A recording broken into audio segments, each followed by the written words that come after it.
तर ठाण्यात आम्ही आणि मनसे सत्तेत येणार असल्याचं संजय राऊतांनी म्हटलं। ठाण्यात आम्ही 75 जागा जिंकणार असा दावा संजय राऊतांनी केलाय। 2 ठाकरे सर्वांच्या ठिकऱ्या करणार असल्याचं संजय राऊत म्हणाले। तर राऊत जे बोलतात नेहमी त्याच्या उलटच होतं असं संजय केळकर म्हणाले।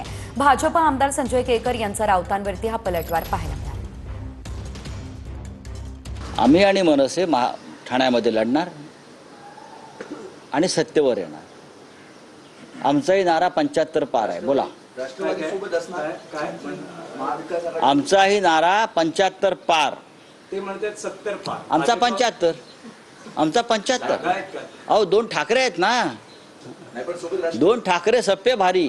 बघा, ह्याच्यावर चर्चा होत राहील। हा सोबत आहे का, तो सोबत आहे का।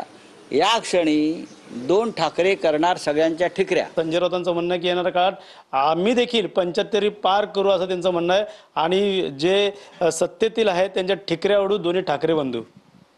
राऊत साहेब जे आहेत ते दरवेळेला जे बोलतात त्याच्या नेमकं उलटं होत असतं। आपण अनेक निवडणुका बघितल्या, अगदी लोकसभेपासून विधानसभेचं तर म्हणजे मुख्यमंत्र्यांचं फक्त नाव डिक्लेअर व्हायचं राहिलं होतं अशी परिस्थिती होती।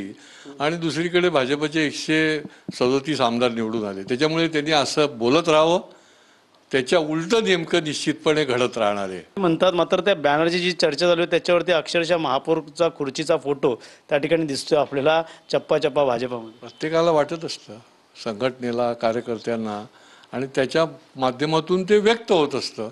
100%कडे संघटन शक्ती वाढवण्याकडे भारतीय जनता पार्टीचा कल आहे। आणि ती केवळ बॅनरवर नाही तर प्रत्यक्षामध्ये आम्ही मेहनत घेऊन तो करण्याचा प्रयत्न करतोय। त्यामुळे अथर्व गणेश थोरात, टीव्ही मराठी, ठाणे। संजय राऊत सकाळी सकाळी काय बोलताय ना, ह्याचं आम्हाला काही ज्ञानच नसतं किंवा काही माहिती नसतं। हो, बोलून फक्त जागा येतात का? विधानसभेच्या निवडणुकीमध्ये सुद्धा यांनी सांगितलं की महाविकास आघाडीच्या 200 अधिक जागा येणार, आम्ही सत्तेवर येणार। बोबलले ना, ते 50च्या पुढे गेले नाही। महाविकास आघाडी 237 जागा मिळून महायुती सत्तेवर आली। त्यामुळे बोलून वल्गना करणं आणि प्रत्यक्षात काम करणं। खरं तर अजूनही उबाटा गटाला जास्त जागा मिळाल्या असत्या, फक्त संजय राऊतांच्या ह्या सकाळच्या भोंग्यामुळे त्यांच्या जागा कमी होणार आहे, एवढं मात्र नक्की।